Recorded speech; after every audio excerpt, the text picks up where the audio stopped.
शासन साड़ी खींच रहा है, लेकिन ये नहीं देखा कि परमात्मा ने कैसी रक्षा की। और जब घूमने लगी ना कि साड़ी बीच नारी है, साड़ी बीच नारी है कि नारी बीच साड़ी है, और साड़ी ही की नारी है कि नारी ही की साड़ी है। क्या पता लगा वहाँ साड़ी घूम रही है कि नारी घूम रही है? किसकी कृपा से? उस कन्हैया की कृपा से। माता कुंती कहती है कि अरे लाला कन्हैया, वो उपकार में कैसे भूल सकते हैं?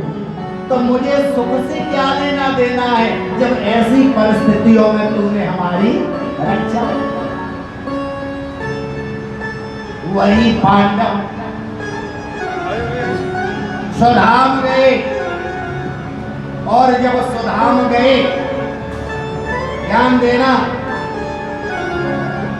उनकी मृत्यु उजागर हुई।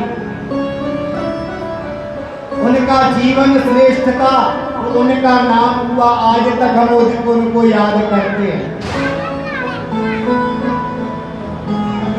और जब स्वधाम गए, उन्होंने जीवन में कभी भी भगवान का सहारा नहीं छोड़ा, धर्म का अवलंबन नहीं छोड़ा, तो उनकी जय जयकार हुई।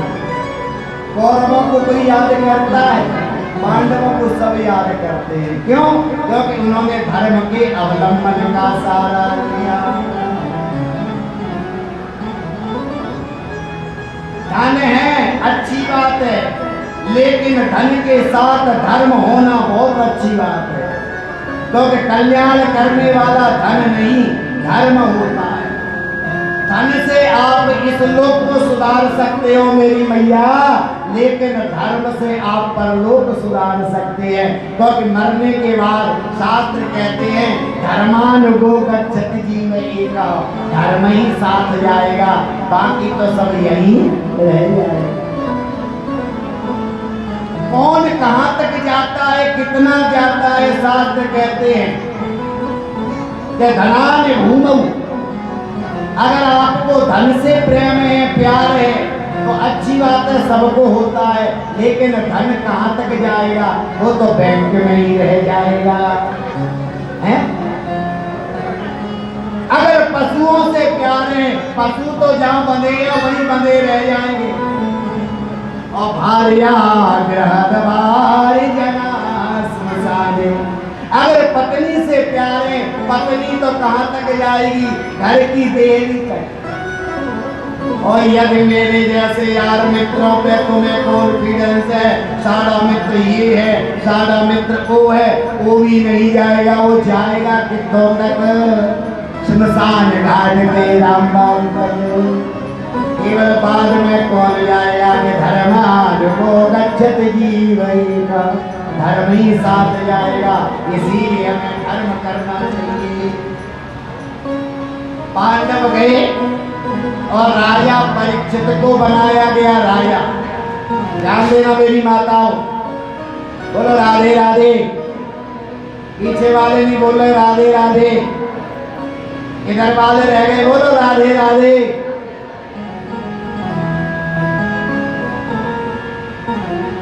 परीक्षित ने अपने पिताओं की, दादाओं की तरह अच्छे अच्छे काम किए, अनेक यज्ञ अनुष्ठान किए, और अपने प्रजा का पालन पुत्र की तरह किया।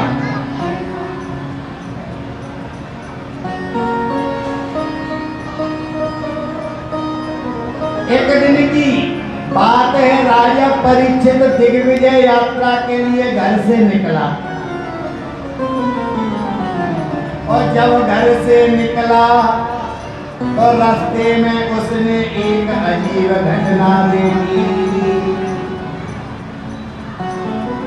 सरस्वती नदी के किनारे पर, ध्यान देना माताओं, एक गाय से एक बैल, इन दोनों को एक काला पुरुष लकड़ी से पीट रहा था, एक गाय को, एक बैल। ये गाय बैल कौन है? तो पहले समझ आ गया। ये धर्म ही बैल के रूप में आया है, धर्म ही बैल के रूप में। और ये पृथ्वी रूपी गाय है, पृथ्वी गाय है। और गौ माता की आंखों से आंसू बह रहे। अब कोई पीटेगा तो आंसू ही निकलेंगे। खैर आंसू तो दो प्रकार के होते हैं, खुशी के भी आंसू होते हैं। तो धर्म रूपी बैल,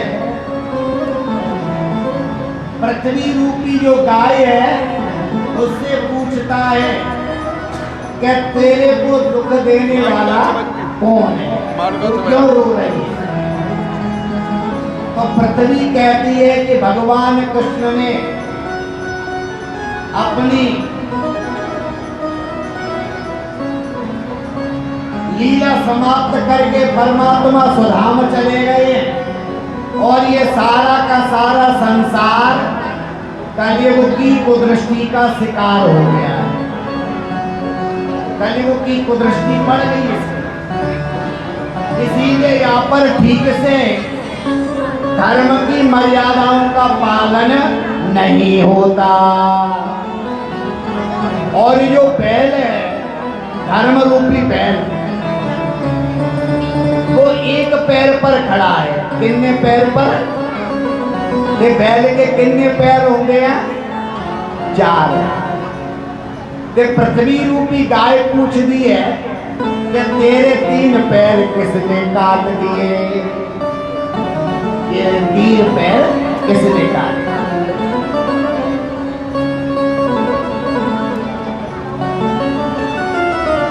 बैल कहता है, धर्म रूपी बैल, जो मुझे नहीं पता किसने काट दिए, लेकिन लोग कहते हैं, शुभलब्धि वाले कहते हैं कि व्यक्ति के कर्म ही इंसान को दुख देते हैं। कोई दुख देने वाला कोई दूसरा नहीं होता। अब कोई शराबी होवे, पक्का शराबी, ते किडनी खराब हो जाए ते वो मर जावे, तो आप ये कहोगे परमात्मा को आई मंजूर से, परमात्मा ने माड़ा कीता। तो परमात्मा ने तो कुछ नहीं किया, उसने शराब पी तो किडनी खराब हुई, फिर बीच में परमात्मा किथे आ गया? ओनी उसको परमात्मा को ही घसीट दे की करिए जी, परमात्मा को आही मंजूर सी। अगर शराब नहीं पीता तो किडनी खराब होती। भगवान ने तो कोई नकली किडनी उसको दी नहीं। आजकल की बात हो तो कह भी रहे हॉस्पिटल वाले नकली डाल देते हैं, लेकिन परमात्मा तो भेदभाव नहीं करता। तो मेरी माताओं, मैं प्यार से कह रहा हूं, परमात्मा को कभी भी आरोप प्रत्यारोप नहीं लगाना चाहिए। क्यों? और एक ज्ञान की बात बताऊं बीच में, एक ही बात बताता हूं, ज्यादा बात मेरे को आती नहीं। एक बात बताऊंगा दीदी, मैं कोई कथावाचक नहीं हूं, मुझे नहीं आती कथा। एक आध बात आती है तो एक एक करके मैं आपको बढ़ा रहा। परमात्मा कहता है कि मेरी माताओं, मैं नहीं कह रहा, परमात्मा कहता है मैं कभी भी किसी को सुख दुख नहीं देता। अब तुसी कहो साजी कोठी बन गई परमात्मा की कृपा नाल, परमात्मा का अंदर मेहनत तुमने करी, 2 नंबर का पैसा तुमने कमाया, ते तुसी कोठी 3 बना लो, मेरा क्या लेना देना है। मैनू ना कहो कि परमात्मा ने बना दी, बजाओ परमात्मा भी 2 नंबर में हिस्सेदार बना रहे हैं। तो कोठी तो जिन्ना भी बनती है ना, वो 2 नंबर वाले ही होते हैं, जेड़े कहते हैं 2.5 करोड़ लग गया कोठी पे। बताओ कोई 1 नंबर वाला 2.5 करोड़ की कोठी बना के दिखा दे, मैंने तो दिखदा नहीं। बोल वृंदावन बिहारी लाल की। चलो ये बात ऐसी आज कह दी, उन सारे को ले आके कोई ये नहीं कहूँगा कि ऐसी 2.5 करोड़ लाया है, क्योंकि पता लग जूगा 1 नंबर तो है नहीं, ये 2 नंबर वाला है। बोलो राधे राधे राधे राधे। चंगी गल है कि नहीं? 1 नंबर में तो रोटी मसा हुंदी है। ते परमात्मा कहता है कि सुख से दुख से न को पिदाता। मैं जो बात बोलूंगा शास्त्रों की बोलूंगा और प्रमाण देकर बोलूंगा, परमात्मा कहता है सुख दुख देने वाला मैं नहीं। मेरे पे आरोप प्रत्यारोप मत लगाइए कि मैंने कोठी बनाई, मैंने गाड़ी दिलाई, या मैंने आपका मुंडा मारा या पूरी मारी, या तुम्हारे घर ये दुख आया। मैं कौन हूँ सुख दुख देने वाला? परमात्मा नहीं दिंदा, फिर कौन दिंदा है? कि निज कृत कर्म भोग कर भ्राता। ये भी तुलसीदास जी ने लिखा है, अपने किए हुए कर्मों का फल ही मिलता है। पड़ोसी के लड़के ने मेहनत की, अब वो IAS बन गया, डॉक्टर बन गया, PCS बन गया। ये पड़ोसी को जलन होवे तो ये तो बेकार की बात है ना। आप अपने लड़के से मेहनत करवाइए, आप अपने लड़के से कहिए वो मेहनत करे, परिश्रम करे, वो भी बनेगा। लेकिन उन करो ठीक है जी बन गया पड़ोसियों का लड़का। देखना जब पड़ोस वाले का मुंह का ना 12 बजे होते हैं, जब दूसरे पड़ोसी के घर में खुशी आ जाए तो आप उसके घर में मत जाना, दूसरे घर में जाना। जिसके घर में खुशी आए या किसी का लड़का डॉक्टर, इंजीनियर, वकील, IAS, PCS कुछ बन गया है ना, तो उसके घर में जाना 2 घंटे बाद। पहले कहाँ जाना?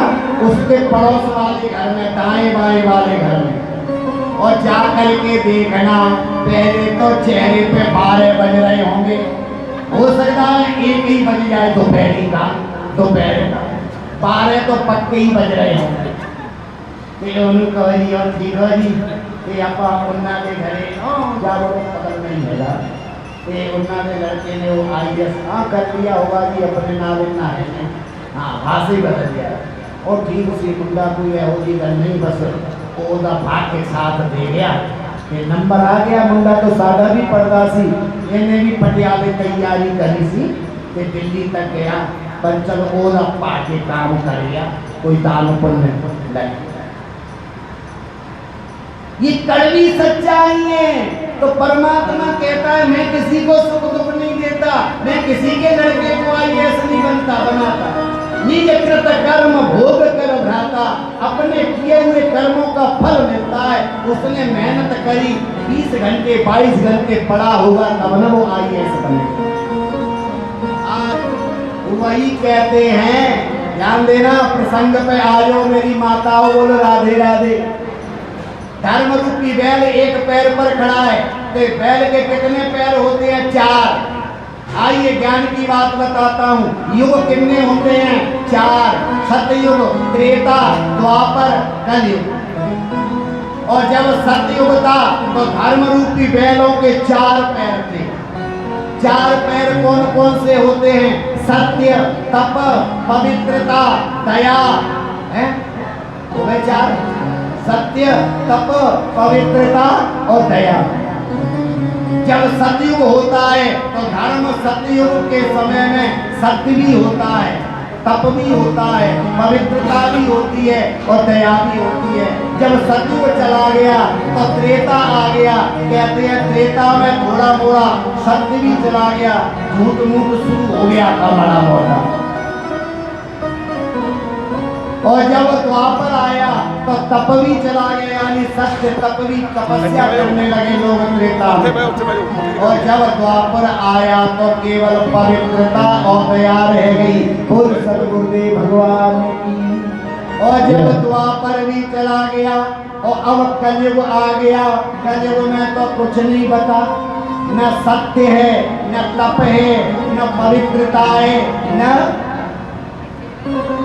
चौथी चीज है ही मरी।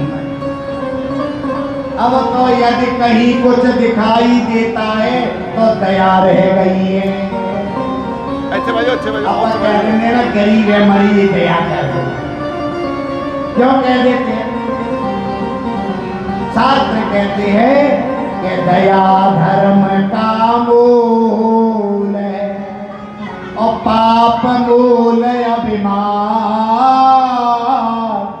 तुलसी दयान छाड़िए जब लग घट में प्राण।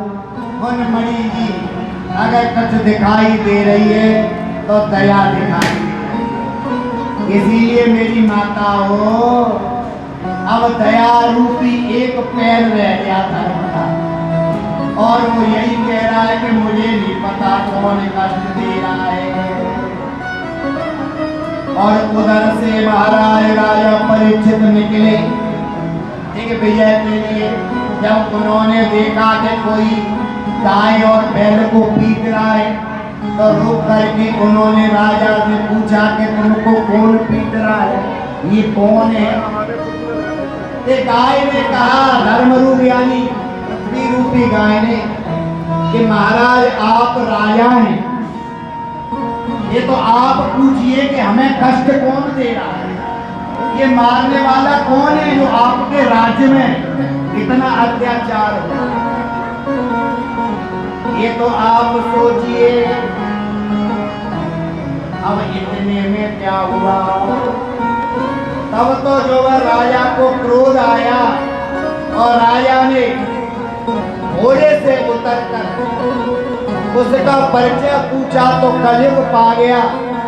तो कलयुग को देख करके राजा ने कहा कि तू दंड का अधिकारी है, तुझे दंड मिलेगा। पहली बात तो तू मेरे राज्य से निकल जा, और दूसरी बात तूने दंड लेना है, क्योंकि तूने हमारे राज्य में गौ माता को सताया है, तू दंड का अधिकारी है। कली राजा से प्रार्थना की। कलयुग बड़ा चालाक था और कलयुग जानता था कि अगर इन्होंने देश से निकाल दिया तो मैं कहाँ जाऊंगा। इनकी तो सर्वत्र जय जयकार है, जहाँ भी जाओ सब पांडवों की जय जयकार हो रही है। बोलो मैया राधे राधे। ये पहले भारत इतना बड़ा भारत नहीं सी, बहुत बड़ा था। और ये देख लिया ना छोटे मोटे देश ये अपने थे। आज को प्रमाण आदि दवाई नहीं जानता है कि हाँ जी ठीक है। बोलो राधे राधे। ये अफगानिस्तान पाकिस्तान तो कल की बात है, इधर उधर जहाँ भी जितने भी देशों के नाम मैंने नहीं पता, ये सब अपने। तो कलयुग ने सोचा मैं जाऊं कहाँ, इसीलिए चरणों में गिर गया। और राजा का दायित्व है कि अगर कोई चरणों में गिर जाए तो उसे क्षमा करना भी राजा का दायित्व बनता है। उन्होंने कहा महाराज क्षमा करो, मुझे मौका दो एक बार। राजा से प्रार्थना की कली ने, तो कलयुग ने ठीक है। उन्होंने कहा महाराज मुझे थोड़ी सी जगह अपने चरणों में दे दीजिए।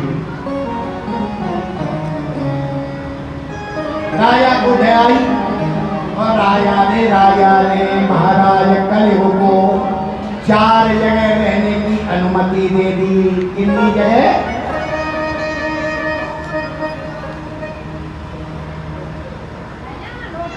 4 स्थानों पर महाराज परीक्षित ने कलयुग को रहने की अनुमति दे दी।